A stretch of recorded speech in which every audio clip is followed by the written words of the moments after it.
Well, thank you everyone for joining. I'm sure there'll be a few latecomers with Zoom or Teams Dominoes, no doubt. But this will be recorded, so you can always go back to it if you are joining us a little bit late. My name is Matt. So I'm Chief Revenue Officer at ProMax. British Canadian originally, currently in Dubai, so all over the shop, but explains the potentially funky accent from the outset. I'm delighted to be able to join in conversation today with Abigail Forsyth, who is co-founder and managing director of KeepCup. So, Abigail, I imagine most people are fully aware of KeepCup, such a strong brand, but just in case anyone is completely new, it'd be good just to hear from yourself about a little bit more about KeepCup as an intro. Okay, so KeepCup started in 2009 and we made the first barista standard reusable cup. And what that means is we made a replacement for single-use cups that fitted under the group heads, dosed the coffee correctly, and was really easy to carry as an alternative to disposable. Awesome. And yeah, HQ'd in Melbourne, is that correct? Yes. Nice. Awesome. Awesome. Cool. So let's go back straight to the start. I think like any good story, you can a lot by the origins essentially. So keen to understand what prompted the idea, like yeah, how did that whole concept come to be? Okay. So my brother and I opened some cafes in Melbourne, and they were at a time when if you wanted to make someone look busy and important, you would put a disposable cup in one hand, a laptop in the other, and you're off on the move around the world doing whatever you're doing. And by and by, coffee was a big part of the business, and we got in these disposable cups that were bright blue. The business was called Blue Bag, and they were a great I guess, branding for the business. But over time, I was like, gosh, think of how many we go through, and then think of how many cafes are in Melbourne, and then, spun it right out. And then I found this talk given by the head of sustainability at Starbucks saying 1 million disposable cups are discarded every minute. And that was back in 2006. So I thought, and then I did more research and found out that they weren't recyclable because they had a plastic lining and a paper shell. So I was like, oh my God, once people find out that this has happened, everyone will stop using them and the world will be a better place. And so we just thought we could go down to the local department store, Myer, get some reusable cups and sell them as an alternative. And we found out they didn't fit under the group heads of the machine. So that sort of presented with a business opportunity. And then we're like, the whole time we're thinking, surely someone else has done this. Like there must be a blocker for why this business idea hasn't been done by someone else. It seemed really obvious. But we did it. I've got a favourite story that I went into a local manufacturer because we wanted them made in Australia because the whole premise was sustainability. And the guy was like, are you serious? Like this is a plastic cup. If you can't sell it off the prototype, don't worry, don't even bother making it. And so from there, we kind of called all the catering companies we dealt with through the cafe, and we ended up selling 5,000 to National Australia Bank off the prototype. And from there, it just took off. It was the right product, right time. Yeah, that's super interesting. And again, hearing that the initial almost pushback that you got from a few people thinking it wouldn't work, and then obviously hindsight's 2020, seeing how well it has worked is great to see. I remember actually I first saw my first Keep Cup in the wild in 2016 in like rural Cambridgeshire in the UK. And spoiler alert, UK does not have good coffee, so it's not the same coffee culture as it is in obviously Australia and New Zealand. So I remember seeing like kind of cork around it. I thought this is really cool, and I had asked it was a dev at the time in the office questions about it, who basically said, oh, it means you don't have to do this and that, and you can kind of pause the shots directly in. So it's really cool to see. Obviously, had to go out and buy one myself naturally for whenever I have my coffees on the go. And this kind of brings me to the next question. So UK, Melbourne, very far apart naturally. So when did you know it was like that movement which originated in Australia was going to become global and resonate with everyone across the globe? Probably in truth, we didn't, is the short answer. But we started in 2008, 2009. I think, yeah, there's two important things. One's what you've rightly pointed out, coffee was starting to really grow around the world, and particularly an Australian, New Zealand light roast style that was really exported to the world in that time. And then the second thing was that sustainability started to go mainstream. And so previous to that, it had been like, you're a greenie or you're not, and there's nothing in between. And it was a time when I think people were pretty optimistic that individual behaviour change, doing the right thing, was going to help save the planet.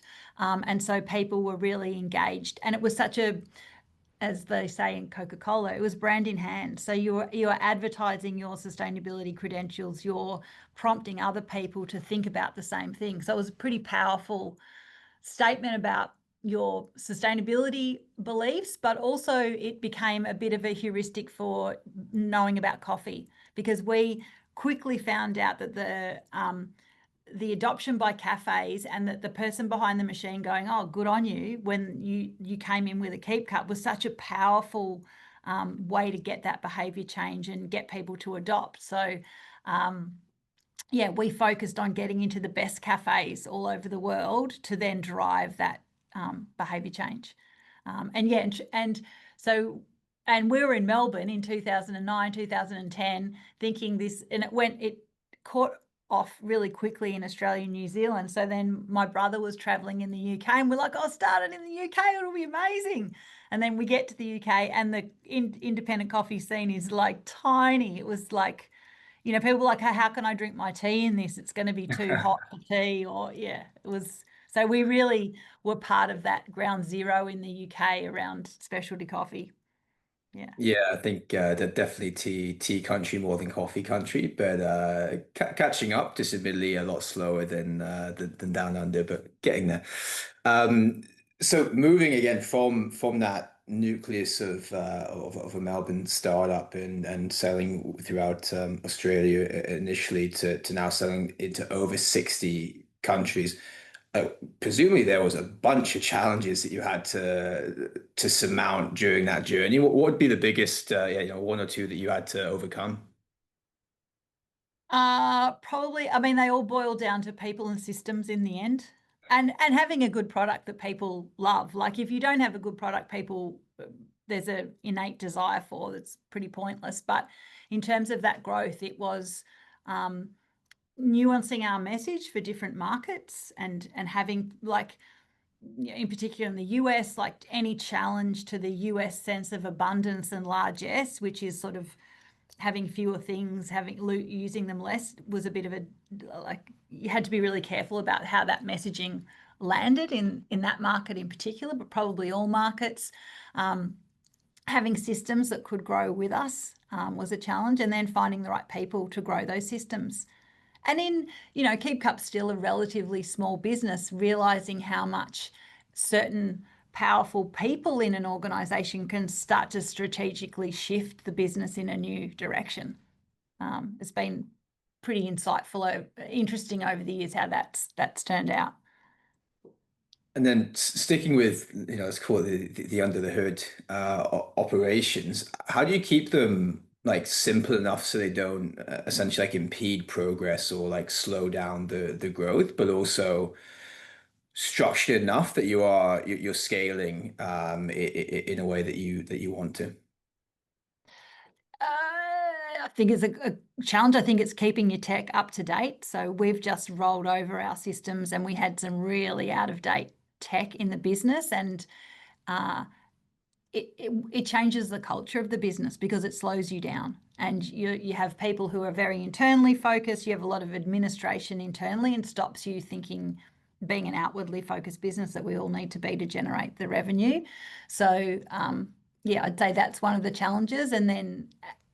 And what that means to your team culture is pretty impactful as well. And then looking at the visibility and point, multiple subsidiaries, we certainly see this on our side daily in conversations we have with prospects and customers.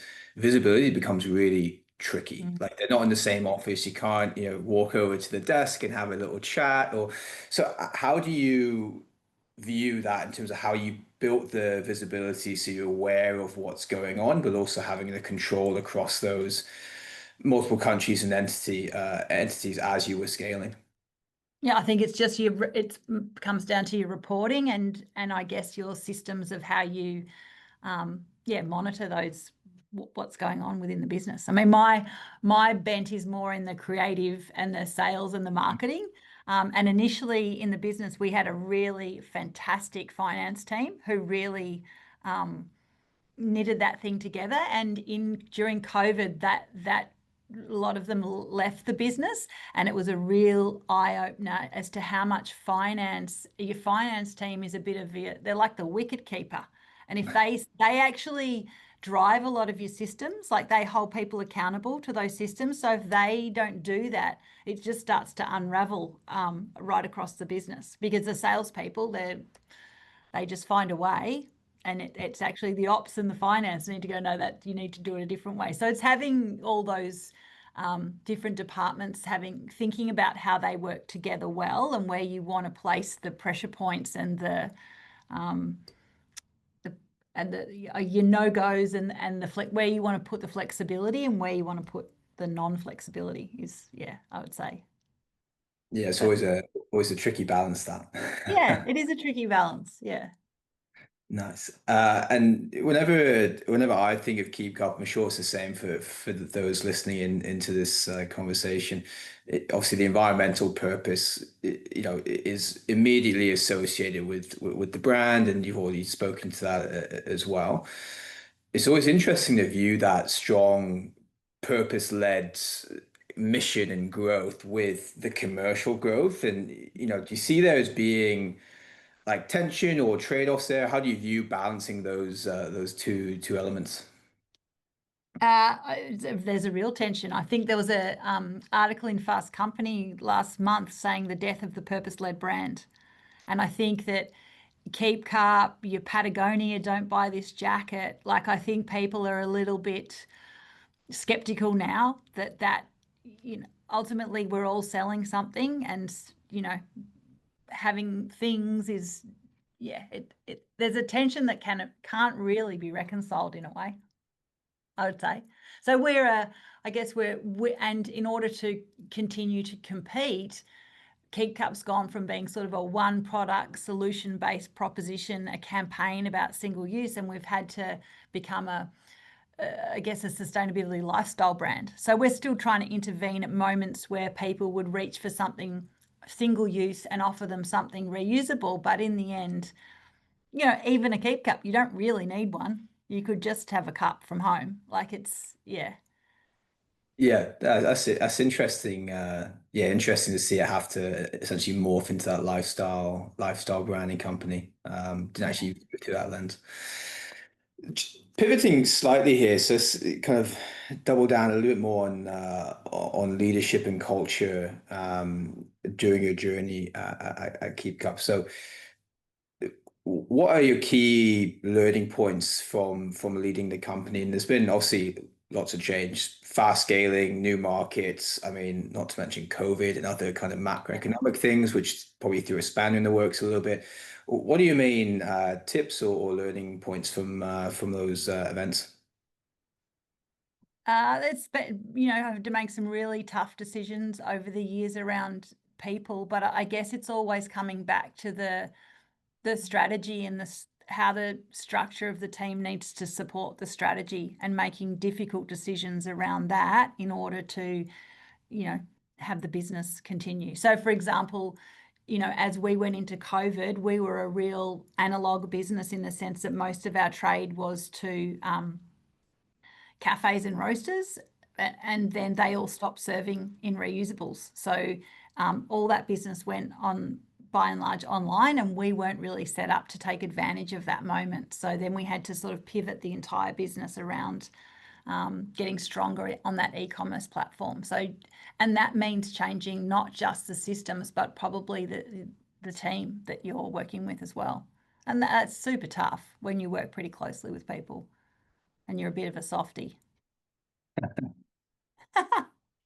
Yeah, I guess speaking of values and the identity and the culture side, how do you protect that as you scale? Again, I always picture a small office and 5, 10 people.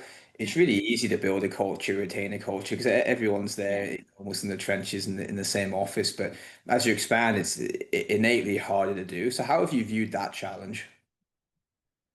I think one of probably the biggest challenges for growing the culture and the brand was separating me from the brand. So, when you're growing and you're small and you're founder led and founder driven, the brand sort of becomes like, what would Abby like? Would Abby do it? And so, the change there was getting in some really strong marketers who understood brand and could pull that apart and go, no, that's, this is what Abby might be doing over here, but the brand is a completely different thing, and treating it like that. And I think having that then helps drive the culture, helps with the people, because people have a clear sense of what the brand is separate to the people inside it, I guess. Yeah. And just to double tap on that, so would you almost like take a step, like an intentional step back from that branding exercise, and you were like a smaller input to make it so the marketers who you brought in are driving it, or are you still involved, but they're just channeled through that marketing department? Still involved, but I think it's probably more when KeepCup started, and probably its first 12 years was very founder led, very campaign led, very single, campaigning against single use, very single minded. And then in the last sort of 4 years, it's had to, well, how is KeepCup going to talk now? Everyone, like when we started, we couldn't use the word single use because no one knew what it meant. So you have to kind of go right back and go, like, the people's shared understanding of the situation that we're in and facing as a planet has grown exponentially. So us saying that single-use things are bad, everyone knows that now. So you need to find another way in to, which you always sort of did, but you need to find another way in to engage people in that conversation. And that's about, you're going to look cooler. It tells you about the coffee. So then that has been probably the leap that the brand has made, to then go, well, what's its point of difference against its competitors in how we talk about the kind of person that uses a Keep Cup. Yeah. Probably the competitor set, if I talking about it now, is probably one of the ways that's helped define Keep Cup as a brand. Who are we to Yeti? Who are we to Frank Green? Like, what Mm, makes us different? nice. And then let's imagine people listening to this. So there's a few people I'm sure who are facing similar challenges or want to go on like a similar journey, I guess, to keep cup. I'm keen just to pick your brains and get some advice for people who are maybe about to embark on a similar journey. So, for anyone whose organization's feeling maybe a little bit weighed down by process, complexity, maybe the legacy kind of operational setup that you referenced earlier, what advice would you give them? Ooh, I would say you need to get some new people in when you decide on what the tech stack is or how you're going to change the way you get some people in who understand and have used that text. Employ some new people, and maybe you need to let go of some old people. And because you need to, the danger is that you change your system, but you try and bolt exactly the same process onto the new system, whereas you need to actually think about a new way of doing something fresh, using the system as out of the box as you can. And that might mean changing the way you do things internally. So let the system sort of drive the way you improve your processes and take some of the weight out of the business, I would say. Nice. And then as I'm always like in awe of founders, by the way. I think it's such a hard thing to do because you need to be simultaneously able to get into the weeds and be super detailed about a specific issue or challenge, but also thinking about the business, a year, 3, 5, 10 years ahead and looking at that strategy piece and making sure that, the growth is sustainable, etc. I would imagine, although maybe I'm wrong if I'm wrong, Tom.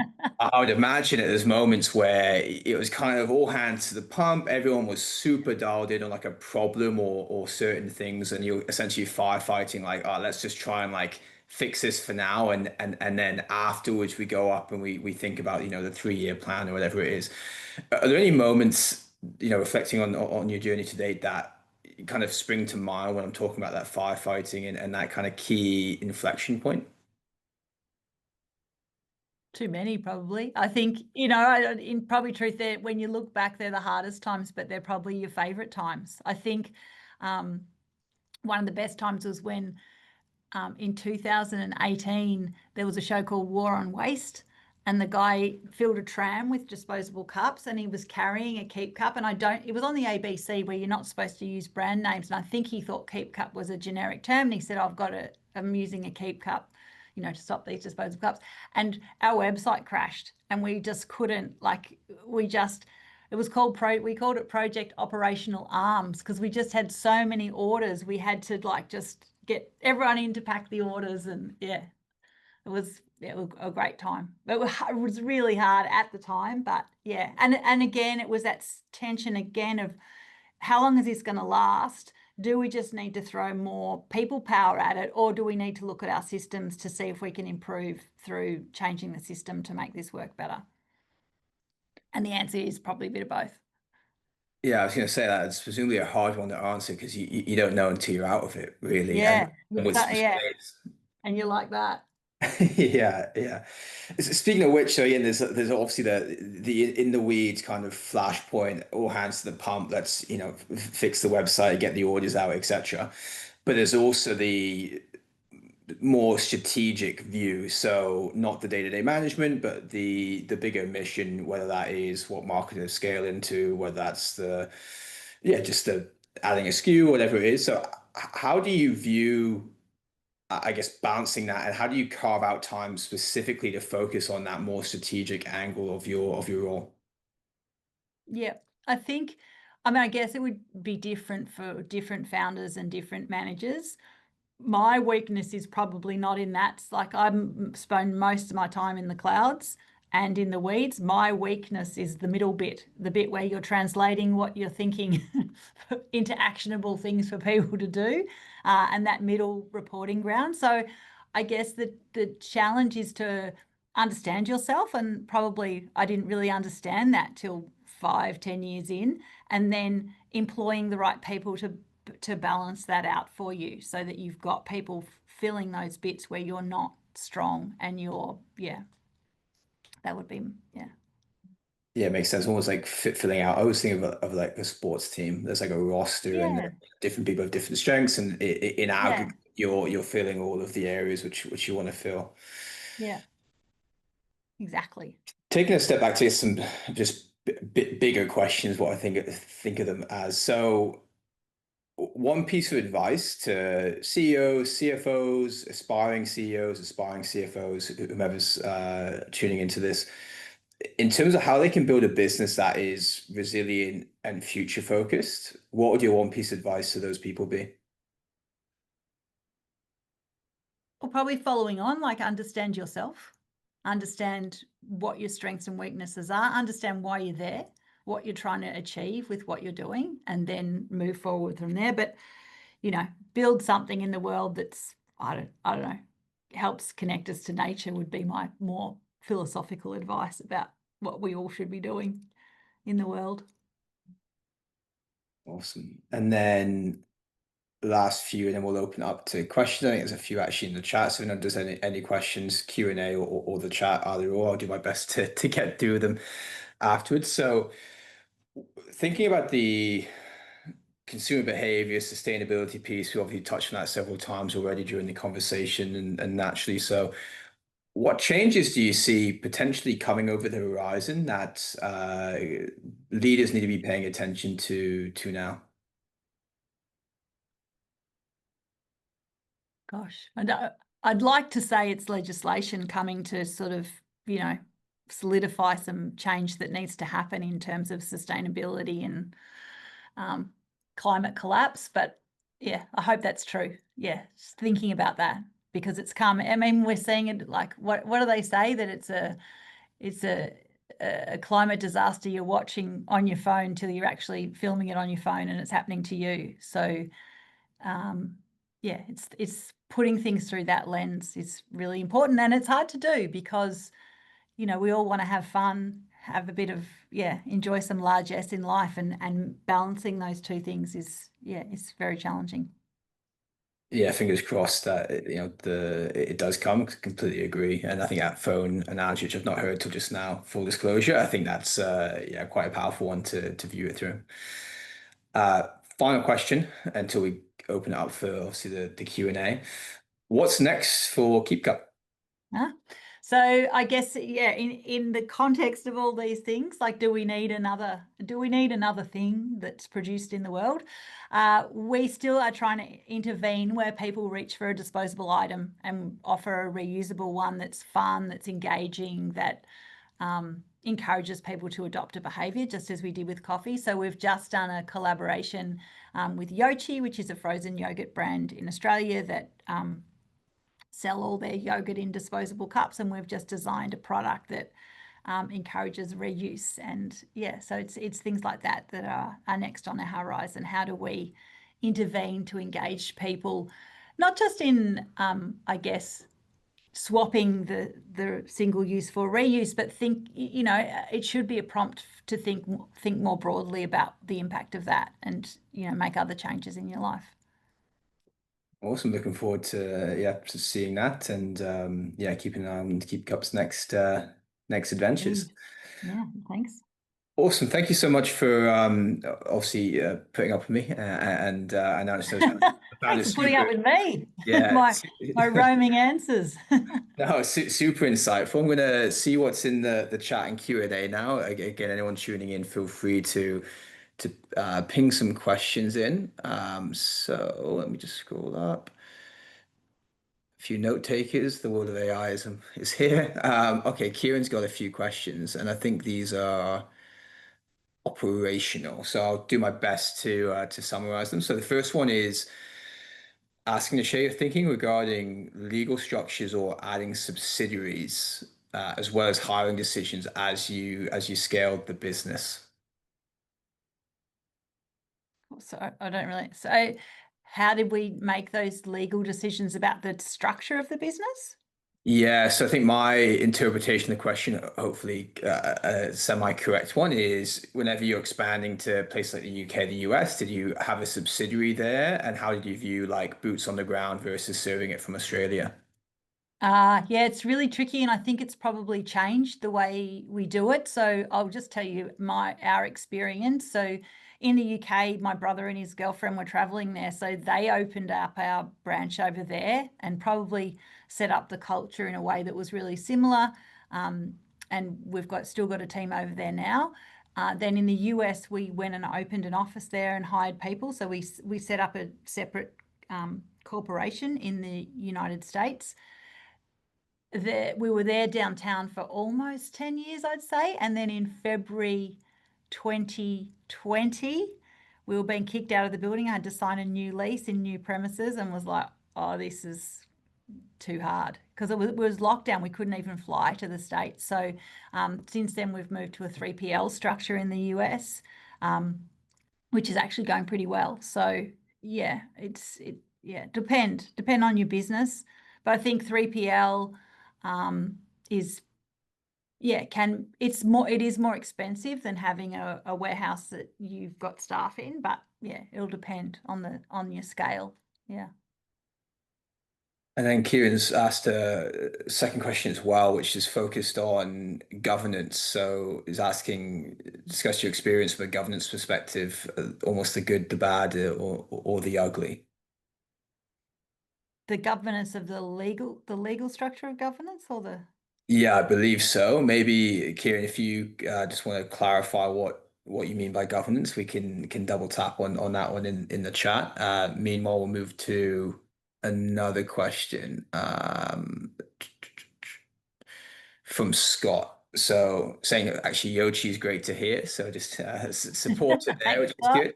And then asked if you ever worry about losing control when things were automated. So was there that nervous element before you started automating some of those back office systems that you might not have control of them? No. No, no. Okay. No.